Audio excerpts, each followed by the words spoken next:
Welcome to Toon-Mates. I'm Travell. Oh, I'm Ricki. I didn't realize you turned it on. That ready. Yeah, okay. And for this episode, we're going to do a retrospective of all of the Pixar movies. From the first made all the way up to The Good Dinosaur, which we did end up seeing. Yeah, we saw that the other day. We've watched a good chunk of them in the last little while. Yeah, but even before then, I think the only one we haven't seen... Yeah, it's Pixar, so pretty much everyone has seen them all. We did skip Cars 2, so if that's a deal breaker for you, sorry. Alright, so I guess just start off right at the beginning. Toy Story. What? He can't fly? Yes, I can. Can't. Can. Can't. This holiday season, the adventure takes off when toys come to life. To infinity and beyond. Toy Story. Look out! Can. 1995. 1995. I was surprised when we started looking into these how few movies there were. Like, in my head, I thought there were more, but then looking at the list, it makes sense, of course, but for some reason, I just felt like there would be more Disney Pixar movies than 16. 16 even feels like more than I thought there were. But, I don't know. So Toy Story, which was the first ever feature-length computer-animated movie. Yeah. With a cast that includes Tom Hanks. With a cast? Yeah, I know. Surprised that'd be. With Tom Hanks and Tim Allen in the leads, as Woody and Buzz respectively, about a toy cowboy who's finding he's not getting as much affection as he used to, now that there's a new spaceman. Pixar started right from the beginning. Like, now it's accepted, but I'm surprised that it happened right away with the all-star cast. Like, now it's just sort of expected. Every Pixar movie has no well-known actors in it. Well, Good Dinosaur, but... The Good Dinosaur is we'll get there. An outlier for pretty much every rule for Pixar, but we'll get there. Yeah. It's Disney, so... Yeah. They would get that kind of cast if it was a 2D animated Yeah, that's true. movie as well, most likely. Oh, yeah, that's... So-so. Directed by John Lasseter. I didn't have a follow-up for that. I guess it was written by John Lasseter as well as Andrew Stanton, Joel Cohen, Alex Sokolow, however you would pronounce that, and Joss Whedon. So, 5 people on a script is normally pretty iffy. Mm-hmm. But I think Toy Story works out pretty well. I think Pixar has, like, a history of collaboration and stuff. Like, they used to come out with these videos. I meant to go look and watch some of them, but I forgot. But they used to come out with these videos as advertisements for their films, like, really early advertisements for their films that was basically just storyboards and voiceover from John Lasseter or someone like that, explaining how they came up with it. I remember that. And it always seems to be like 3 to 5 guys sitting at a table somewhere. Specifically, I remember the WALL-E trailer. Yeah, WALL-E like had that. one. A few have had them, though, I think. I could be wrong, but I'm pretty sure there's been a few. I mean,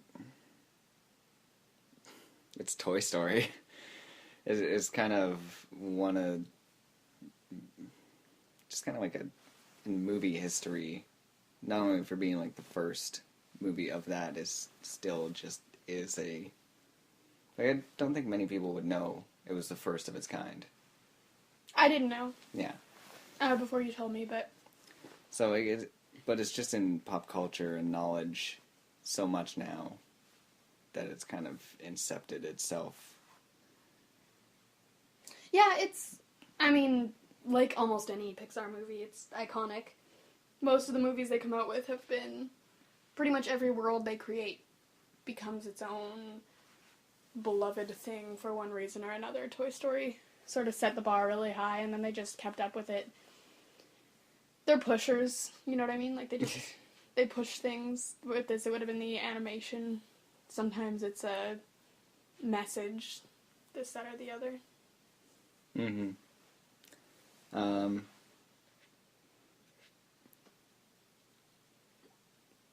I don't know what else to say. I'm at a loss for words. About Toy Story, or But just in general? I always have this when it's tackling like a very popular movie or something like this, where what else do you say that hasn't really been said before? Just in general, it kind of sets the stage for Pixar movies. It sets the stage of world building, non-human, I mean, even though they're really human-like, non-human characters, like 90% of the time in Pixar movies, creating a society and world that parallels our own, but is also really different and has its own quirks. Sort of subtle hints towards, the parents and the audience and stuff like that. There's a lot of those in Toy Story. It just sort of, you can look at it as a really good example, not just because it's the first one, but also because it's one of the best ones, of all of the stuff that Pixar does right. Okay, yeah. Yeah. Like I said, a big part for me is the world building. I think it's one of the things Pixar does better than anybody else. Particularly because they almost always focus on non-human characters, although that started to change a little bit. Well, that's the thing with that is what they could do with the animation, where it was much easier to make these plastic toys than people. Yeah, because then you have a little bit more leeway, because you're like, well, they are made out of plastic, so I guess shouldn't look completely real. And the moments you notice the animation, like for me, I don't notice a lot with the With Toy Story, it wasn't too bad. It's a lot. Andy. It's the humans, the dog especially. You only see the dog for... It was pretty rough, though. Yeah, but you see him for like 5 seconds. Mm-hmm. Then there's... Yeah, Andy and Sid are the big ones. Yeah. But there's a few moments where some of the facial expressions of the toys seemed to...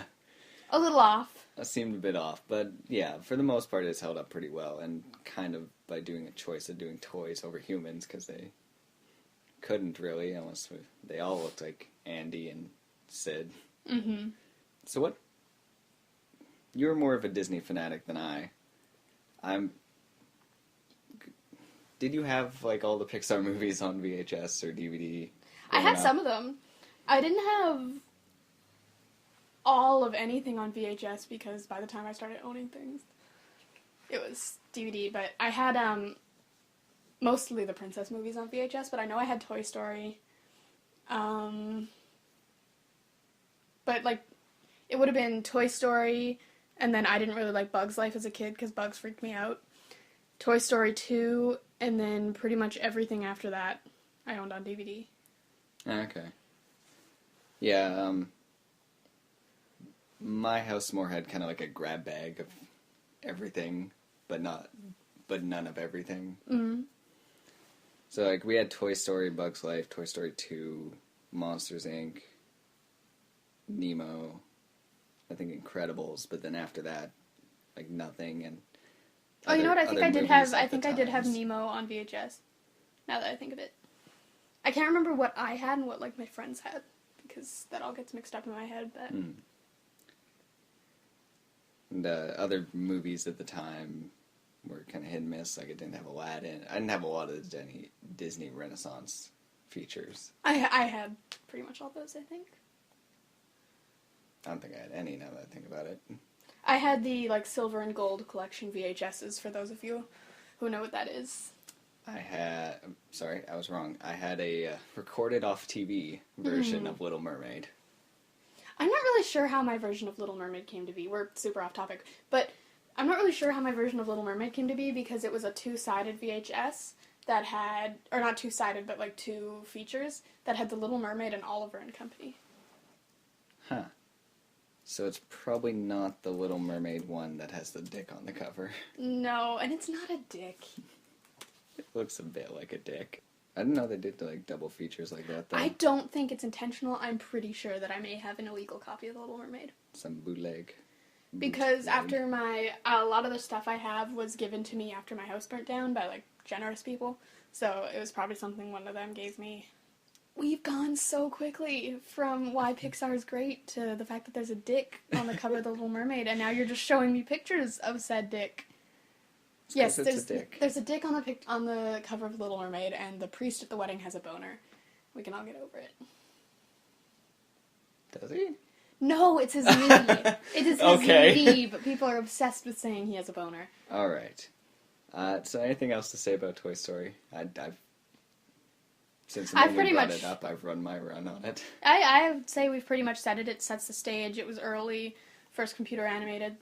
Mm-hmm. Moving on down the line. To Bug's Life. Walt Disney Pictures presents... I'm desperate! I couldn't tell! A Pixar Animation Studios film. This was not supposed to happen! Squish 'em. Run for your lives! An epic... I think I'm going to bed myself! Okay. of miniature proportion. Rain! We don't serve grasshoppers! For the colony! And for oppressed bugs everywhere! Hello there, girly bug. Shoo fly, don't bother me. A Bug's Life. Coming to theaters this Thanksgiving. Hey, turn your butt off. Which we watched not hours ago.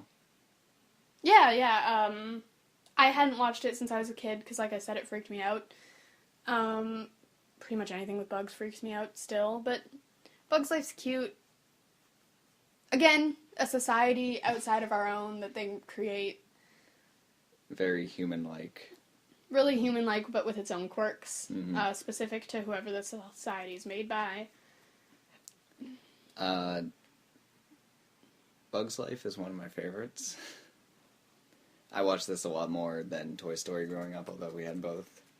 A lot more Bug's Life.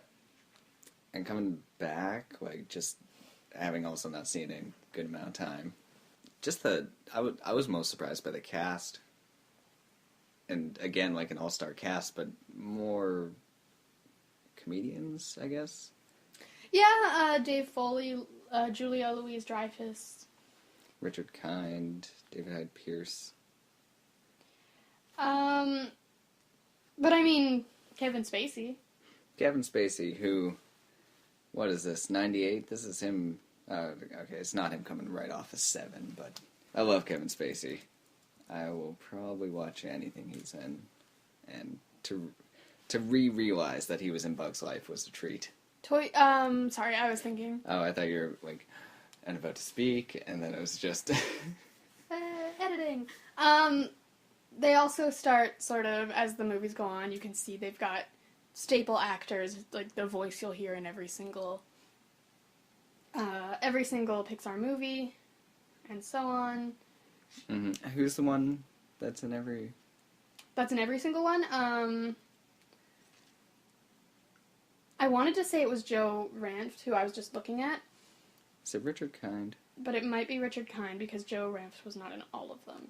Although maybe not looking here. It doesn't look Tell you what that's he the was case. in. He was in Sharknado 2. Oh, good for him.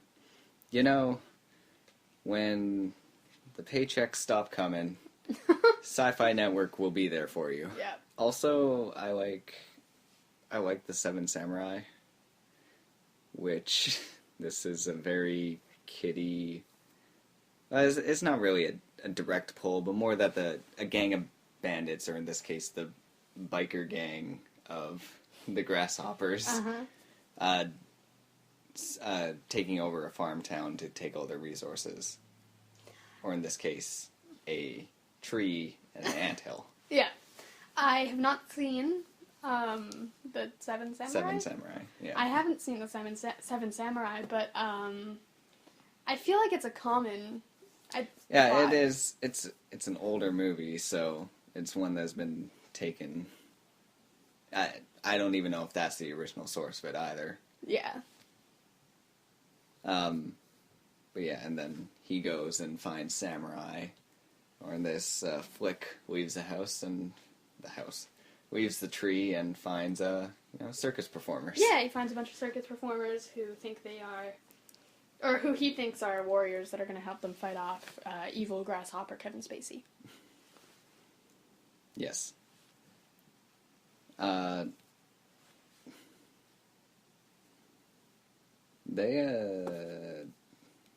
don't know, just the characters in this. I'm attached to all of them. Well, yeah, because Pixar, and this is sort of going out of order. We've been looking at them in order of how they came out, but jumping around is inevitable. Yeah. So because we've seen The Good Dinosaur, and because I feel like it's going to come up a lot because it's the new movie, and we're sort of looking back at the old ones after just seeing the new one. And remember, I said when we saw The Good Dinosaur, it didn't feel like a Pixar movie; it felt like a DreamWorks movie. Yeah, you said after we saw it, not on the podcast already. Yes. Yeah. And I was thinking while we were watching Bugs Life more about that because it was still bothering me. And I think one of the things was every movie, no matter what, every Pixar movie, any movie relies at least a little bit on circumstance. But Pixar movies are usually primarily character-driven. Mostly like what the character wants or needs or loves drives them to do what they do, and then they follow through with that, and everyone they meet, all the characters they meet are very rich and developed, and that character drives the plot in a different way. The Good Dinosaur is circumstance-driven. It's circumstance, and it's very singular character. Yeah, instead of an ensemble of richly woven characters, there's two mostly rounded characters. But that was a big thing for me, I think, is the circumstance-driven versus character-driven. Okay. Because it seems like when they were writing The Good Dinosaur, it was kind of just like, okay, well, we need to get him, separated so that we have a story of him having to get back, because for those of you who don't know, it's about him getting back to his family. So they thought, okay, we'll have a storm separate them. Or we'll have him fall into the river. And then later on, when they were like, hey, we need drama, we need something to throw him off his course, they were like, well, how about another storm? Or, stuff like that, rather than it being conflicts coming from within the relationships, which comes largely from the fact that there's not as strong relationships in this movie, seeing as the main character is a baby dinosaur alone in the wilderness, and his best friend and only companion is a human caveman baby who doesn't speak. Just howls. Yeah. Just howls. Mm-hmm. And... Which isn't to say that The Good Dinosaur is not creative in its own right, because it is. But plot-wise, it is not as fully rounded as the others. I have some things to say about it, but I don't have a lot to say in general, so I'm going to save what I do have to say to when we get to it. Okay. I played the Bugs Life video game a lot.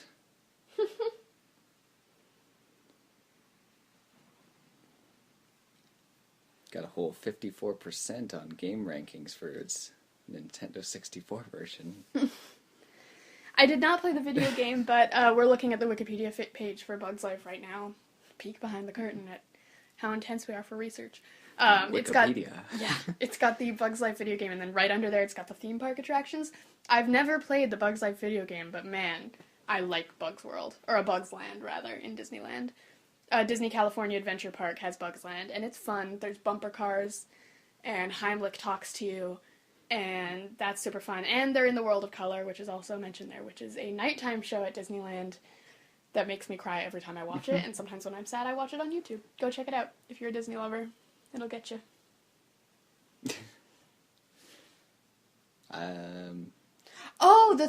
Can I tell a story? Yes.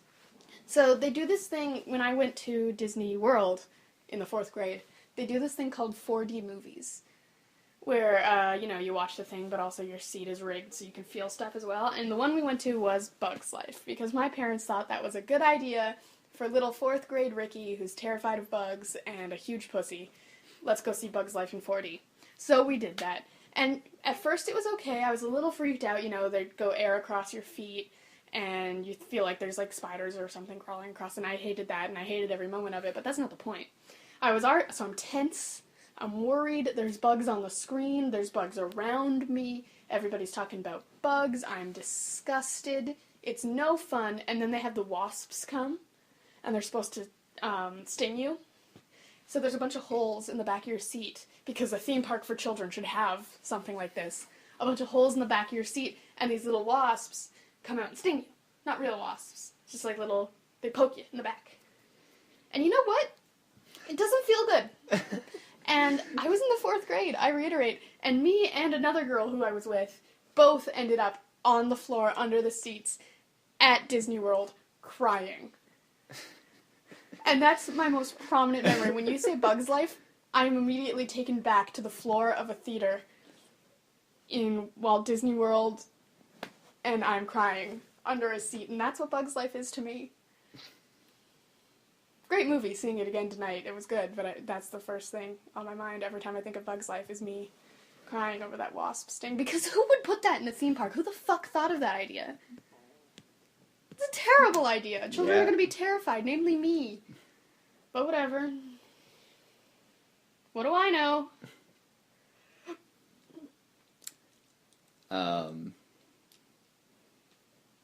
I think total off from that story. Visually, I like Bug's Life more than Toy Story. At least the first one. I haven't seen the second in a while. I felt like the colors were a lot brighter and they worked better. And although Toy Story has the whole, like, the painted cloud on the walls, that's like its look. Mm-hmm. Anytime it goes away from that, it was kind of meh. Like when they leave the house. Yeah. Fair enough. Kind of loses its visual style. Mm-hmm.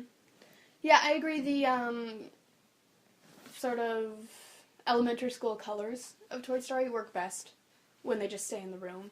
But the whole point is that they have to leave the room. Mm-hmm. Toy Story 2 is almost entirely out of the room. But I feel like, I don't know, there's a new feel to it. Toy Story 2 is my jam, first of all. I love Toy Story 2. Should we just break into it? Sure. Anything else to say about Bug's Life? Not really. No, one of my favorites, but I think that's about it. Toy Story 2. Tom Hanks, Tim Allen, Toy Story 2. Ride like the wind, Bullseye!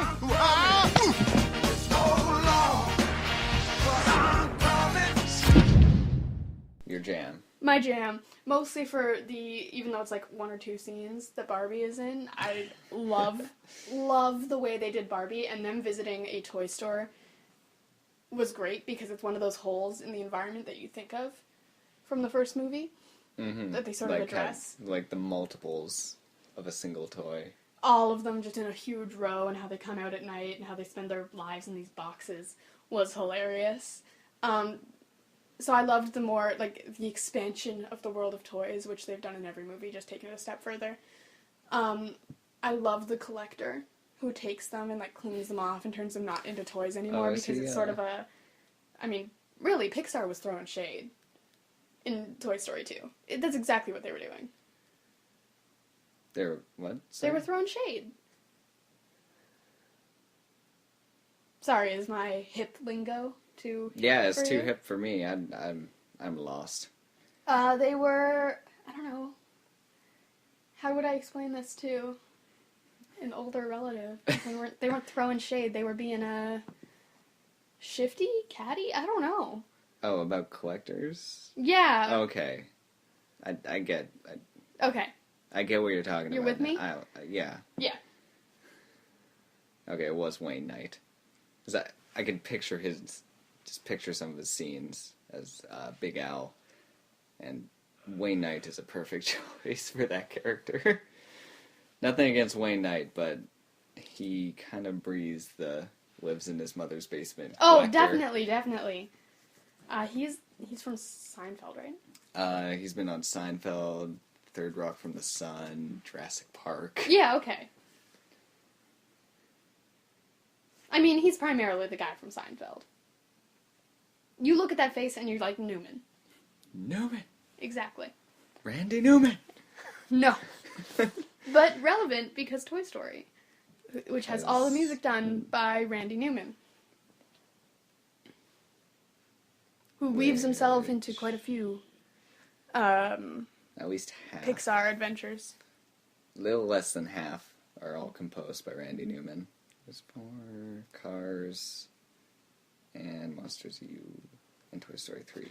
Randy Newman is to Pixar what Alan Menken is to Disney. Can he just not sing his own songs, though? You can't do the voice? I can't do the voice. Like, I enjoy the music, there's talent to his composure, but his voice... Ugh. I don't know, it's got a certain, buddy quality to it. Or, like, You've Got a Friend in Me. Sometimes, but then, like, when we were watching Bug's Life, and he starts singing the end credits song, and I almost burst out laughing. Just because... Because... just his voice. It's something about it. It's something. I mean, I'm a huge stickler for, diction in singing, so that part bothers me, but other than that, it doesn't bother me too much. But yeah, and they bring new characters into it, they bring some background into Toy Story 2, like, in the first movie, Buzz is the only one who doesn't know if he's a toy, so he's the only one who knows his fictional background. Mm-hmm. And in Toy Story 2, we get to see Woody's fictional background, because, I mean, almost all toys are created. TV shows are created to sell toys and vice versa. Mm-hmm. Unless you got, like, T-Rex, Slinky. Yeah. The basic stuff. Like, we see, like, classic Woody's Roundup, and his whole family that he didn't know he had, which is really cool. And we also meet a little bit of Buzz's family in the character, whose name I don't remember, but Darth Vader. Purple toy Darth Vader. Lord Zurg. Right, Lord Zurg. Yeah, we didn't get to see Barbies in the previous movie because Andy doesn't have any Barbies. The closest thing he has is Little Bo Peep. Yeah, I don't know. I love the expanded world. Toy Story 2 is probably my favorite Toy Story. Love 3 a lot, but I think 2 is my favorite. I feel like 2 as well. Like, I enjoyed 3, and it does have some things that need to be talked about. Yeah. And 1 has aged in some places. I feel like 2 kind of gets the right mixture. Yeah, I agree with that. Also, 2 has, shoot, I was going somewhere with this. I don't know, 2's just, I had something to say and I completely forgot, but basically, I don't know, 2 has all of the best parts of the universe. It expands the universe without going too far. It's emotional, it gets you in the feels. I mean, look, with the whole scene with Sarah McLachlan singing in the background. But what if Randy Newman sang it? No, when you have something that is that blatantly pandering to the crowd who wants to cry, it's got to be Sarah McLachlan. Because those people love to hate themselves, and Sarah McLachlan loves making you hate yourself. And it's the holiday season, so it's very relevant at this moment. But, oh, she do the... In the arms of... Yeah, and it's like, puppies are dying. Puppies are dying right now, and you should feel bad about it. That's Sarah McLachlan. And she also sings the song when we find out that Jessie's owner abandoned her for Barbies. As she got older, and then now Jessie doesn't have a home, so she's really bitter, and she thinks all kids are going to hurt her. She essentially has abandonment issues, so that's sad. Jessie's a great character, too. Mm-hmm. I was always jealous that Andy comes home and he has new toys. He just comes home and everyone accepts it. He comes home and he's like, wow, thanks, Mom. And she's like, what? But all these toys are just in his room and she accepts it. Even though these toys are, like, because they're all, like, old classics, are probably hundreds of dollars. Mm-hmm. And she's like, alright, I guess I'm gonna play with them. I mean... Fuck it. Is it too much to ask that I could come home one day and just have new toys? That happens to you all the time. It's called online shopping. It happened yesterday. Oh, yeah. But then I have to pay for them, is the thing. Yeah, it's true. It's true. Yeah, it's great. Also, fuck, what's his name? The horse. Oh, Bonsai. No. That's close. It's close, though. It starts with a B. He probably wouldn't be in the cast there. Bullseye. Bullseye. Should have known that. Bullseye is awesome. I love Bullseye. He's essentially a dog. But a horse. But he's a horse. Also, Woody's Roundup is my fucking jam. Is that going to be a Pixar thing? It's basically a dog. But he's not a horse. actually a dog. That's a lot of movies. I mean, even when movies are about other animals, they're almost always either a dog or a cat. Like, this isn't Pixar, but How to Train Your Dragon, Toothless is a cat. What I learned recently is that, I think it's art director of How to Train Your Dragon is the same as Lilo and Stitch. Oh. And then you look at the characters. And you're like, oh, yeah. That makes too much sense when I see this sooner. Yeah, I should definitely see it.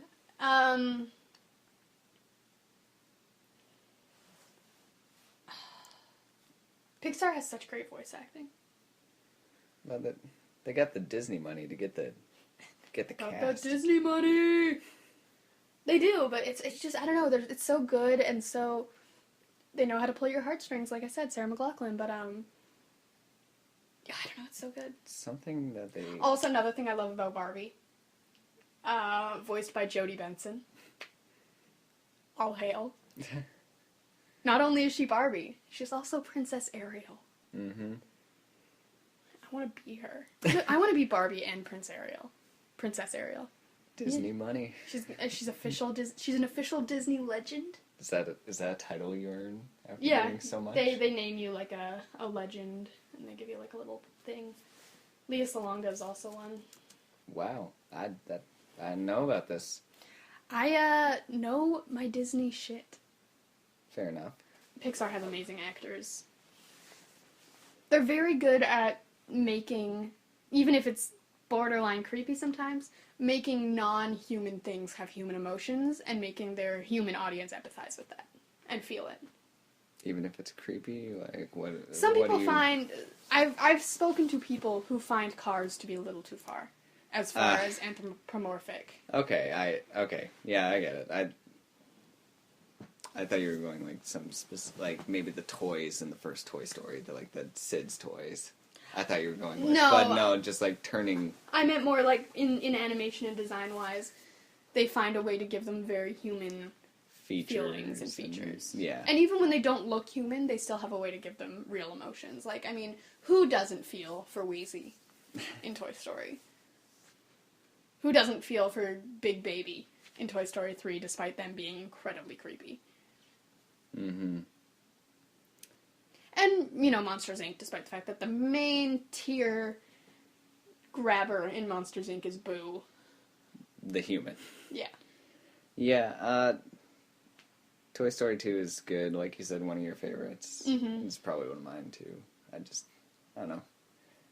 Some things I sit down and quantify, other things I don't. I haven't done that with the Pixar list yet. But moving on to Monsters, Inc. Walt Disney Pictures presents Kitty! That thing is a killing machine! a Pixar Animation Studios film. Bill! There's a kid here! A human kid! We can neither confirm nor deny the presence of a human child. Let's keep it. I always wanted a pet that can kill me! What are you doing? Monsters Incorporated. It's a musical. Put that thing back where it came from, or so help me. So help me, so help me, and cut. So great. Again, world building. Fucking phenomenal. I feel like I shouldn't swear in a podcast about Pixar. We already have the explicit tag. That's true. Or do you feel bad? Like the Disney... Is that my fault? I don't know. No. Jennifer Tilly's in Monsters, Inc. We clearly did our research. But... The Disney... The eye of Disney is upon you and you Yeah. feel ashamed? Yeah. Or... Love Jennifer Tilly for her work with Chucky. But yeah, Monsters, Inc. Again, whole new world building with society parallel to ours that sort of, they sort of hold a mirror up to our society and parody it in a really fun way. Mm-hmm. They're all monsters. They harvest children's screams for energy, not unlike the toys in Toy Story harvest their happiness. But we won't go into the Pixar theory. It sounds creepy when you say it like that. They harvest their happiness. It does sound really creepy when you say it like that, but I only say that because I reread and introduced Travell to, for the first time, the Pixar theory right before we recorded this. Travell thinks it's dumb. It's so dumb. I don't think it's real. I don't think it's legit, but I think it is impressive that someone went through all that. No, I have the same thing with the Zelda timeline. With that connects all the Zelda games. These were made as individual products that were not meant to be connected. Whenever they try to connect them, whether the official company like Nintendo or the person who came up with the Pixar theory, it just Brr, brr, brr. No fun allowed. Yeah. By the way, Monsters Inc. Really? Well, that's mostly for Billy Crystal. Oh, really? I love him. He's a real hit and miss, and I've always found works better in small amounts. I love When Harry Met Sally. I like it too. But yeah, I love Monsters Inc. I love Mike Wazowski. Mike Wazowski. I'm watching you, Wazowski. Always watching. Such a quotable movie. Yeah, I'm having elementary flashbacks with you doing that. Yeah, because every kid quoted that. Or, The Abominable Snowman and his snow cones. I love the door idea. I think it's so cool. I think it also had some of the coolest McDonald's toys ever, which is a considerable thing that we should talk about. I mean, McDonald's toys are important to any child enjoying a movie. And with Monsters, Inc., you could get Boo's door, and it would come with stickers, and you decorate it. I had it. Not to brag. I think that's like a specific set. Mm-hmm. I don't know what else to say. Travell is Billy Crystal, not his jam. Like, there's stuff that works, and yeah, like you said, it does really center around Boo. Mm-hmm. As that's the main emotional connection to the film, which is weird with their track record of having all these non-human characters being the emotional connection, but no, this one is the only human that is our real... Well, Sully's a stand-in, I guess, but it's still caused more by Boo rather than him. It is. They have some emotional moments with other characters, with, I can't remember her name, but the Medusa character, who's Mike's girlfriend. Sorry to call you out, but my younger brother left this movie in theaters because Randall was too scary. Randall was too scary for him? I love Randall. I love what they did with Randall. I mean, I'm not about to make fun of someone for leaving a movie because it's Bug's Life. But, I don't know. It's so good. I love it.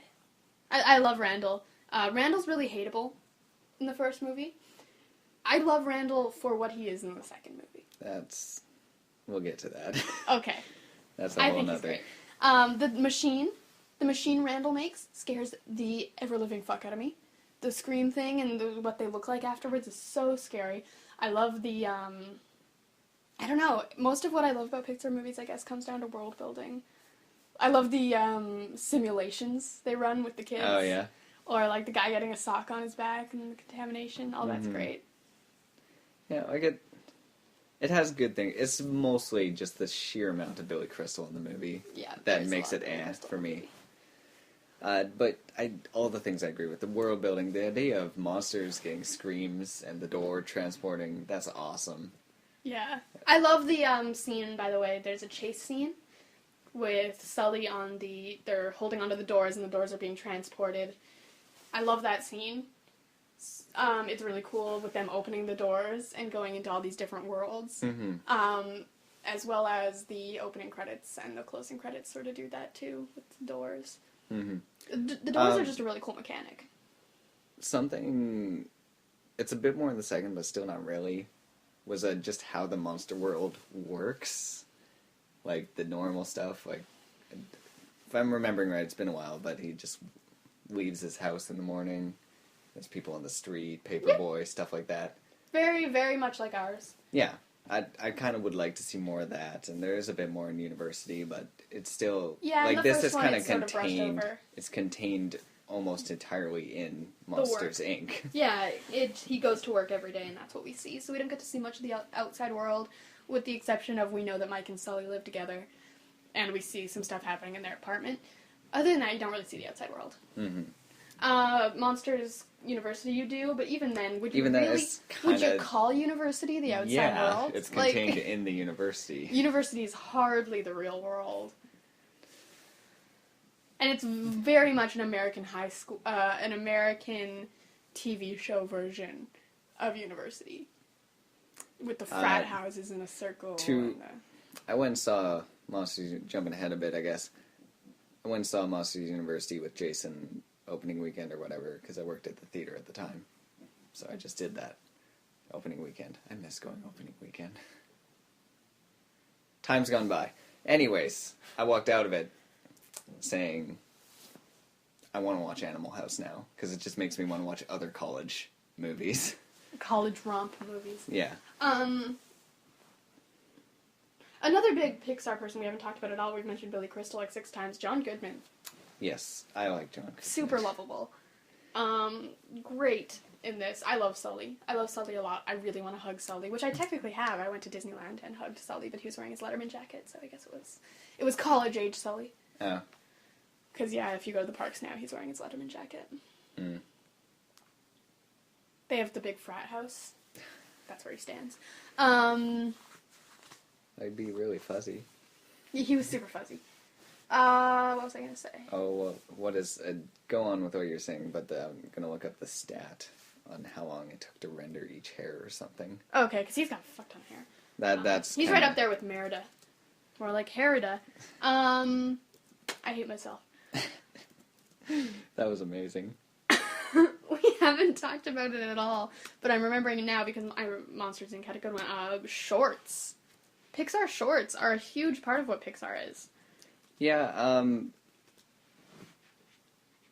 I was thinking, like, with that, we could almost milk another episode just talking about the shorts. That's which true. We can do after. We could talk about animated shorts for a whole episode. We could do ones that aren't just Pixar as well. So we could do that for another episode. We won't talk about those today. Because we're lazy. Also, I think I've seen a lot less of the shorts. We'll make a day of it. Because they've got all of the Disney... Not all of the Disney, but a lot of the prominent Disney shorts on Netflix now. And there's tons of, like, collections of Pixar ones because there's less of those, so... But that is another example of how great Pixar is at a very short amount of time building a world to tell a story in. I would say, yeah, as far as world building, Monsters Inc. kind of drops off because they either spend a lot of time at work or they spend a lot of time at school, so it's very compartmentalized. I'd love to see more of the world. Mm-hmm. They should do a short in this world. Well, that'd be fun. That's what I feel like they should do instead of sequels a lot of the time. I love Monsters University, though. Not that... I guess, yeah, I see what you're saying, though. Not that sequels are a terrible idea, but just because... Just do a little short. 10 minutes, 15. Mm-hmm. It's all you need. Instead of trying to do another story in the universe, which may or may not work. I am not finding the stats. Usually pretty good, though. There's one two now. Huge blunders that no one wants to talk about, but for the most part, Pixar sequels have been good. We don't talk about Cars. We just don't. We all recognize, even if we haven't seen it, that Cars 2 was a terrible fucking idea. But Monsters, Inc. Has a great sequel. I mean, Toy Story, both are amazing. I'm pumped for The Incredibles 2. I am as well. So... Okay, I can't find the actual stat. It was, what I had read, it was somewhere around 5 hours to render each hair on Sully's body. That's incredible. And there's a lot. In short.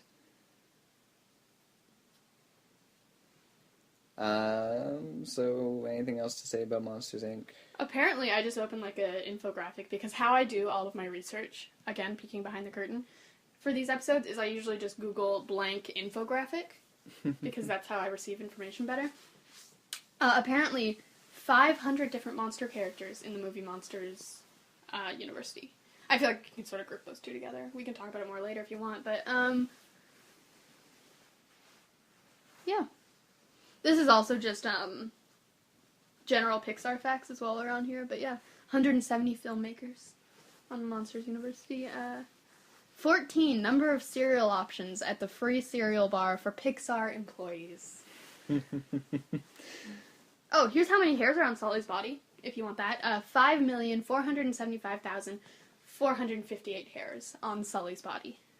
And each took X amount of hours to... We're gonna say render. 5. We're an authority, we can say 5.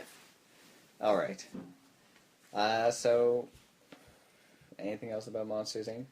I don't know. I think we did pretty good. Pretty good. So next would be Finding Nemo. Walt Disney Pictures presents a Pixar Animation Studios film. We're gonna help him escape. Nemo, don't give up! Your dad's been fighting the entire ocean looking for you. I'm coming, Nemo! I never knew my father. Come on, good hug. Oh, my stomach. No hurling on the shell, dude, okay? Just waxed it. You've got to see it to believe it. Nice. Finding Nemo. Everybody hold on! Yes. Which we watched that not that long ago, and although I fell asleep, I really like Finding Nemo. And something along what you were saying earlier about the anthropomorphizing of characters, even though they're not human. Okay, this is just gonna be you. I should let you say what you say, but before I say it, this is gonna be him, spoiler alert, talking about how Shark Tale creeps him out. Go. Okay, so let's get into this. So Finding Nemo, I wasn't even going to bring up Shark Tale, by the way, but now I have to. Okay. I remember because you brought it up when we were watching the movie. Yeah. Just to spite me. Yeah. Shark Tale is shit. Shark Tale's a cinematic masterpiece. But I don't think this is the time or place, Travell, to argue about why you're wrong. Mm-hmm. Or correct. And that'll be seen in my time. All right. So Finding Nemo has this way of, even though the fish aren't human, and they don't really, other than maybe kind of humanish faces, they aren't very human-shaped. But yet, through the... whatever. You know what? Words are hard. Mm-hmm.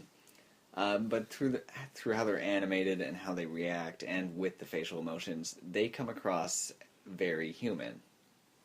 And, like, that's like what you said with just how all these characters are anthropomorphized. I mean, I don't really think...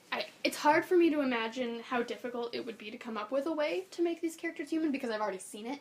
Mm-hmm. But, like, imagining starting from scratch, it doesn't exist yet, it hasn't been done, and looking at something and saying, how do I make this look human without ending up having a car walking on 2 hind wheels?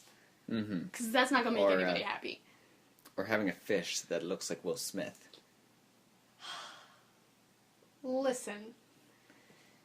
Which is why I think Finding Nemo, at least in that aspect, it succeeds in other aspects well beyond Shark Tale. I'm going to start, like, crumpling paper when you talk and, like, loudly eating foods so that no one can hear your wrong opinions about Shark Tale, which is a cinematic masterpiece and should win an Oscar every year. The character's name is Oscar. The main character's name is Oscar. Oscar the Shark Slayer to you, buddy.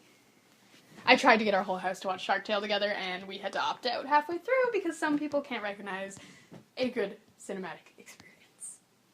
It was terrible. Shark Tale may be shit, but it's my shit. So Finding Nemo pulls that off without making the fish look like people. Like when Dory... The short version. When Dory is sad, holy fuck. Move out of the way, because tears are happening. Dory is an angel, first of all. And, like... Here's the thing, where, like, I'm not a huge fan of big doses of Billy Crystal. Yeah, you're the same with Ellen. I'm fine with that. I'm more fine with Ellen in Finding Nemo than I think I am going to be with Finding Dory. Because she's going to be more... Even more central. Yeah. But, I mean, Dory is such a great character, and I love Ellen. I was raised on Ellen because, I mean, my mother is a very stereotypical middle-aged woman who loves Ellen DeGeneres. We watch it every morning before I go to school. I love Ellen, so I'm pumped for Finding Dory. I'm interested to see how it works. Finding Nemo is so great. Finding Nemo is one of the ones, I've noticed the past Pixar movies haven't done it as much as this one does. You know, Toy Story does it a bit, but it's a different formula. Finding Nemo is the first Pixar movie where they realized they had this power. And the power is, for the first 5 to 10 minutes of every movie, you tell a story so heartbreaking, so heart-wrenching, that all you have to do to become a 10 out of 10, 5-star, oh my god, everyone loves it, it's amazing movie, is routinely throughout the rest of the movie, remind everyone to be sad about it. And Finding Nemo is the first one that does that. Okay. Yeah. And then they started doing it with, like, every movie. I can see that. Parts were ruined, because I was in elementary school. The first time you saw it? Yeah. I saw it in theaters because my parents loved me. I actually don't remember if I saw this one in theaters. But more just that everybody, similar to how I had flashbacks when you said that line from Monsters, Inc. Mm-hmm. I think even more so with lines from Finding Nemo. Haunted my dreams of just overexposure. How many times collectively do you think the song Just Keep Swimming has been sung? The short answer is too many. Too many. Or, fish are friends, not food. Also dude.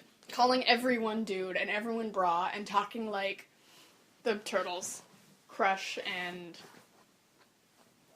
Squirt. Talking like Crush and Squirt was just everybody. That's all anyone wanted to do. Mm-hmm. Yeah, it's a super quotable movie. Bubbles. Bubbles. My bubbles. It's fine now, but I think how I went away from Disney was due to overexposure from my peers. I'm that peer. I'm the peer who overexposes people to Disney, because there's no such thing as too much Disney. So there was, like, I don't know, what year? This will help me find the year. For what? Probably from, like, 2009 up to 2012. So, like, those 3 years, I was pretty backing away from Disney. And not movies, but just, like, entertainment geared at that age group, whether Disney or not. Mm-hmm. And then I came back. And now we run an animation podcast. Yeah. Finding Nemo's so great. Another example of a bunch of really, really rich characters, even if you only see them for a few moments. I didn't realize how fucked up the leader of the fish tank cult, whose name I forget at this moment. Mm-hmm. I didn't realize how fucked up he was until we watched this movie a couple weeks ago. Like the scars and... Yeah. Was he Nigel? No, I think it's Gil. Willem Dafoe. Here's a cast. Oh, man. I didn't even recognize half these when we watched it. Ellen DeGeneres, Willem Dafoe, Allison Janney. Vicki Lewis, Jeffrey Rush. John Ratzenberger. Shocking. I know. Eric Bana. Bruce Spence. Mm-hmm, mm-hmm. If I'm thinking of the right person. I am thinking of the right person. Yeah, another all-star Pixar cast. Another very traditional Pixar cast. Oh, that makes too much sense. Sorry, Bruce Spence. Who I know him from the Mad Max movies. Okay. As the gyro pilot. Okay. Very thick Australian. Yeah. accent. It makes too much sense for him to be in this movie. It's true. Eric Bana. So yeah, like, very Pixar-y cast, right? Like, you've got your big star names, mostly Big star Ellen, names, for this movie. comedians leading. And then you've got your Pixar staples. Your Joe Ranft, your John Ratzenbergers. Mm-hmm. Andrew Stanton's in a lot of them. I think he's one of the... Producer? Directors? Maybe not of this one. But I recognize seeing the name on some of the earlier ones. Like, that's not an earlier one. Or he wrote some of them. Yes. He's part of the team, is the short version. Oh, I thought of another line that was quoted a bunch. I can't believe we didn't name this originally. And he did direct this one.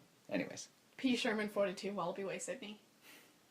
You're gonna know, everyone, you, me, and everyone listening to this, you're gonna know that address to your deathbed. I forget, where we live right now, we haven't lived that long, I forget this address every single day. I have it saved on my phone because I still forget it, and I do not know my postal code, but I will know till the day I die. P. Sherman, 42, Wallaby Way, Sydney. Escape. I touched the butt. I touched the butt! Oh, guys, you made me ink. Exactly. Such a great movie. Also really colorful and really pretty. Yes. The Reef, I mean. Here's all the animators, I want to say all the animators, at least a good amount of the animators took a college course on marine biology. Got that Disney money. Before they animated this movie. And they also tested a lot of things in fish tanks. That makes sense. For the animation and getting the water to look right, which still looks good. Yeah. I gotta say. I think a lot of the movie looks good. I think they didn't, a lot of the problems animation-wise that show up, even for me, where I don't look for them or see them as much in the earlier movies, is the smoothness and the lack of texture to things. Mm-hmm. Toy Story is a big one for that. Bug's Life has it a little bit. Finding Nemo, there's still that smoothness, but they've given so many little bits of texture and stuff, like with the fish, and like the occasional one has a scar, or after Dory gets stung, stuff like that. Yeah.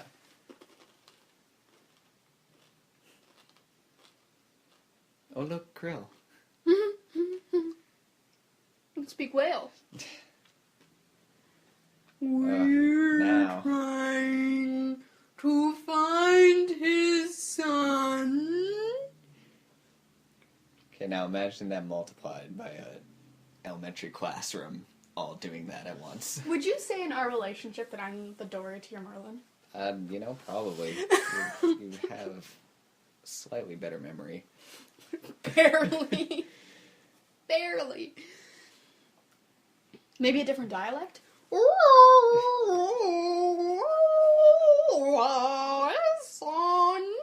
Nemo. It's so fun.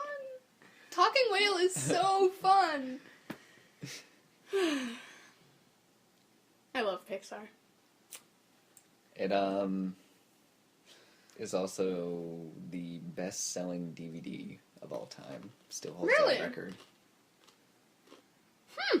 Of 40 million copies as of 2006. What kind of record tells me? And was the highest grossing G-rated film of all time before Toy Story 3 overtook it.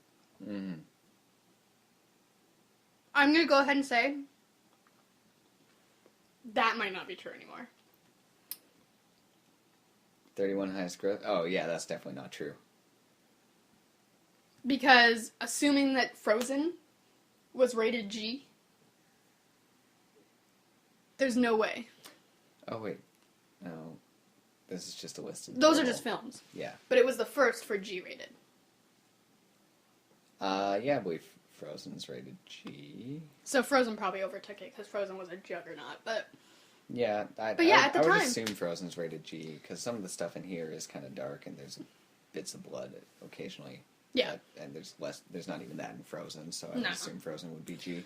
But yeah, and it held the record for a long time. I mean, Finding Nemo to Toy Story 3 is a while. 2003 to 2010. 10, 7 years. Yeah, 7 years. That's a while. Considering how many G-rated movies come out every year. Mm-hmm. At this point, Pixar is competing with itself, though. Oh. Well, Disney's competing with itself. So, is it gonna... Okay, there's a quick link. The irony is, Disney was B&L all along. Okay. B&L, by the way, is the big corporation in every Pixar film. To add to that, the American Film Institute had... I don't remember... A couple years ago, they put out, like, a bunch of top 10s, top 100s of, like, a bunch of shit in movies. And you get to the top 10 animated movies, and with the exception of Shrek... They are all Disney. They are all Disney movies. It is some... Can I call something out here? I'm looking at this list right now. Number 1 is Snow White and the Seven Dwarfs. That's But bullshit. this organization is a bunch of old white men. Bullshit. They are valuing oldness over actual content. Which, to be fair, a lot of film lists and a lot of film institutions do all the time. Yep, that's what the Oscars are. They value oldness over... Like, new movies come out never get the same praise as we give old movies because we romanticize the past. Snow White and the Seven Dwarfs is not that good. I am the biggest Disney fan you will ever find. I challenge you to find someone who loves and adores Disney as much as I do. I'm fully a slave to this corporation. Snow White and the Seven Dwarfs is not that good. And, trivia for you, Hitler's favorite movie. Should not be number 1 on this list. There are plenty of movies on this list that should be beating that. First of all, Lion King should probably be number 1. Out of these, yes. Lion King should be number 1. I think that either The Little Mermaid or Aladdin should be on here versus Snow White or Pinocchio or even Cinderella. Nah, take Pinocchio off. Yeah, take Pinocchio off. That's again like oldness. Yeah, that's oldness. The Renaissance movies are way better than the classic movies. Or even if you're going to do classic, Alice. Alice should be on here over Pinocchio. 100%. 100p. Alice in Wonderland should be on there but instead of Pinocchio, but I digress. Finding Nemo's great, and that does deserve to be on there. And you're right, they make these fish human in a way that's not too overbearing, although I will say, I don't feel it with Nemo, I don't feel it with Dory. Marlin's a little much. His face is a little weird. His face is very human. He has the most human face. Looks like it's been put on just the front of a fish, and it's a little weird. It's a little Thomas the Tank Engine-y, even, I would say. Yeah, and although I fell asleep, I enjoy Finding Nemo. I was just really tired. It was really late, to be fair. This was not like a we planned to watch Finding Nemo for the podcast thing. This was a Ricki came out and laid face down on the carpet until someone promised to watch a movie with her.